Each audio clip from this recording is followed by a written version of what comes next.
Welcome back there, Blade fans. We've got a alligator crocodilian related knife for you today. Something new that just came out I believe it dropped in the month of December 2023, and this is a week or so in. And got this. Where did I get this? I got this through Amazon. Um, Off Grid Knives has a store on Amazon. It's not a bad way to get them. And actually, it was discounted somewhat from the factory site, even though that they may have some discounts there. Anyway, blah, blah, blah, right? This is the Caiman XXL. I thought I'd show you the giant box first, but now here is the knife. And while in terms of various different fixed blade knives, it is not giant, really.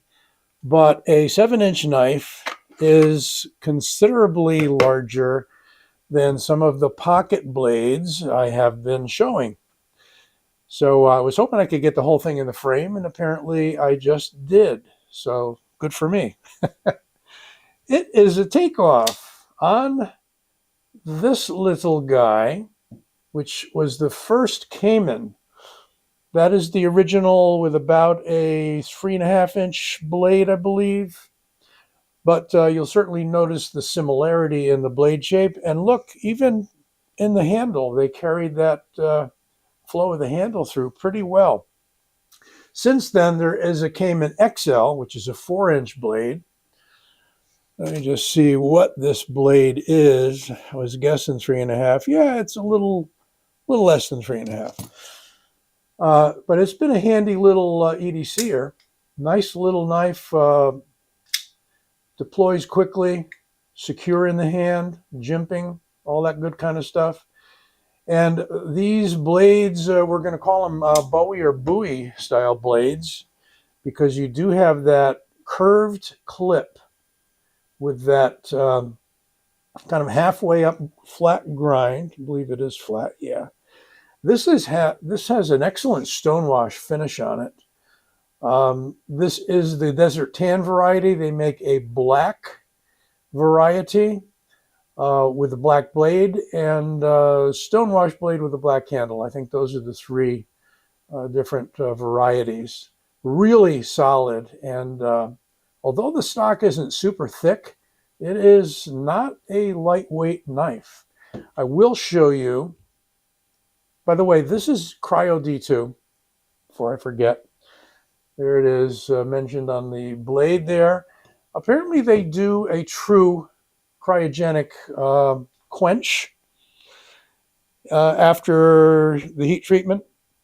I'm not a metallurgist, and I'm not real well informed on heat treatment, but I've been told that the Cryo D2 is improved over regular D2. So here is the sheath, and I always appreciate it when knives come in a sheath, a Kydex sheath, that fits and snaps in. I had a recent problem ordering a Kydex sheath for the MKM Terzola fixed blade knife. Man, I've got to redo that. It's really a sloppy fit. I don't know, from a good Italian company like MKM. I don't know why I ran into those issues, and apparently some other people have too. So I'm in the process of reheating it and reforming it in hopes that it will work out okay, because the leather sheath that it came with was nice, but for me, not too usable. Anyway, I'm off the track. Here we have the off-grid nicely done. The logo nicely done on the sheath. The sheath matches the color of the handle pretty much, and that's a nice thing. You may notice, if you've seen catalog pictures of this, that it comes with this kind of a dangler that attaches to the back of the sheath, and you can put it on either side, all that good kind of stuff. I have no plans to wear this out in the field, out in the woods, and so forth. I don't hike that much anymore. But from a military perspective or an outdoor perspective, this belt loop might be the way to go. I probably will hook this up with kind of a heavy duty DCC, or maybe even a tech lock. I think it'd be pretty good with a tech lock. It's a good enough size knife. Beautiful tunnel there. I mean, I am very appreciative of when sheaths are done right, and you don't have to go getting a custom sheath made. I mean, it thumbs off perfectly. So we're going to get past the sheath and talk about the knife, and we're going to do some measurements on the knife. I'm going to try to get it far enough away from the camera so you can see the whole darn thing. It's a foot long, 12 inches. It's got a blade of 7 inches. It's got a cutting edge of 6 3/4 inches. And in inches, let's do the handle first. It is a robust 0.77. The blade, a robust 0.15. Again, as fixed blade knives of this size go, it's not particularly thick. What do we got? Let's try that again. It's 4 millimeters. 0.15 and 4 millimeters. How about the weight? Used to doing smaller fixed blade knives, not fixed blade knives, folding knives. Used to doing folding knives, period, on this table. So it's a bit of a chore with a bigger knife. So now we've got 14.11 ounces, almost a pound, if we can say that. But it handles nicely.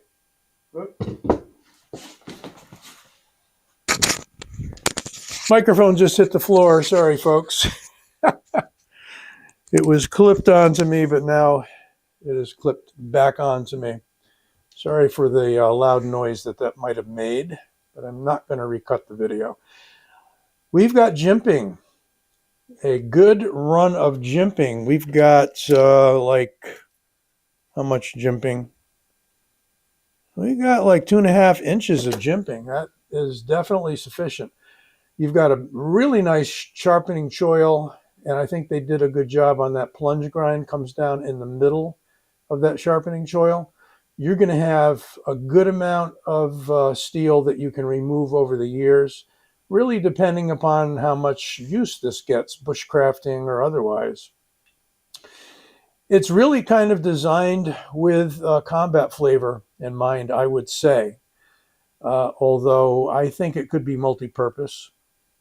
Could be like some of the K-bars and so forth, where they're used for a little bit of everything. And of course, last-ditch combat sort of knife. And definitely this would be combat as opposed to other uses. For me, it's kind of a collectible. It's probably going to see some use. I think it would make a good outdoor knife. I don't plan on tucking it in the waistband and carrying it around. Some of you guys may carry quite a large knife with you. I'm sort of more towards the pocket knife, pocket fixed blade, something you can drop down in your pocket. Smaller, maybe kind of like this Model 302 from Aaron Bieber Knives. You can see that whole package is a good deal smaller. This drops right in my pocket. I can thumb it off or put a DCC clip on it. Let's talk about some fairly similar knives. Here we have a really nice knife from Lion Steel. And let me get you the number on that one. Well, that's the T5, as you Lion Steel aficionados have probably already determined. Definitely coming in smaller, shorter and smaller. As a field knife, though, this is excellent. I would say this probably is going to make a better field knife than this guy. This is going to give you more ability to chop and baton and so forth, but you could certainly do that with this one. Lion Steel does a primo job with their outdoorsy sort of knives. And I think this is Armitage. I had this not made, but off the shelf. Kydex sheath, because the leather sheath was nice, but I think it lost a snap, but I fixed it since. And I wanted a Kydex Don't have any mounts on this yet, but, you know, not sure I like the light brown, blah, blah, blah fashion statement.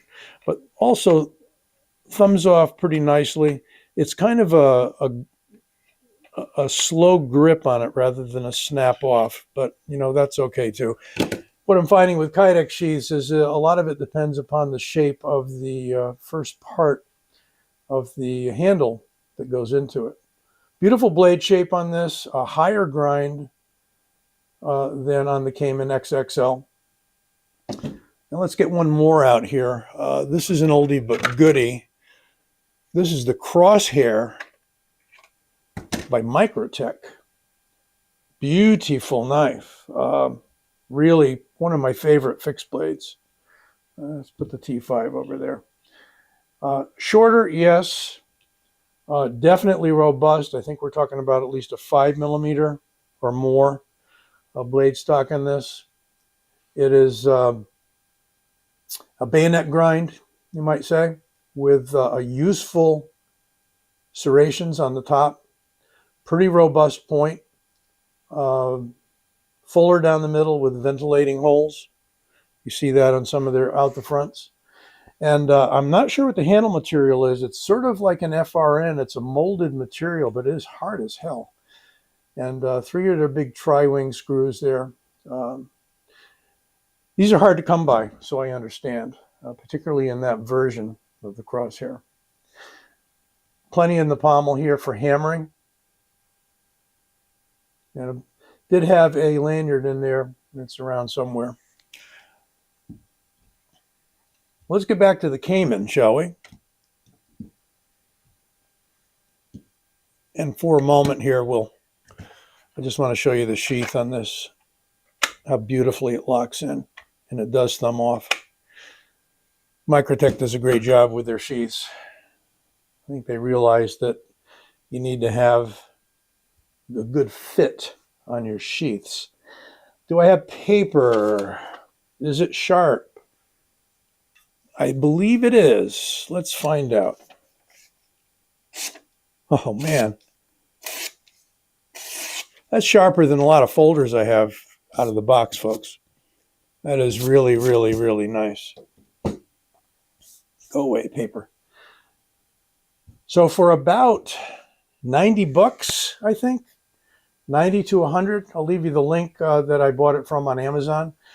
You can pick up this off-grid knife. You can also get it directly from Off-Grid. There's a lot of different discounts. I believe if you go out to the Knife Junkie, you can get his discount for off-grid knives. He's a big supporter of Carry out at Off-Grid Knives.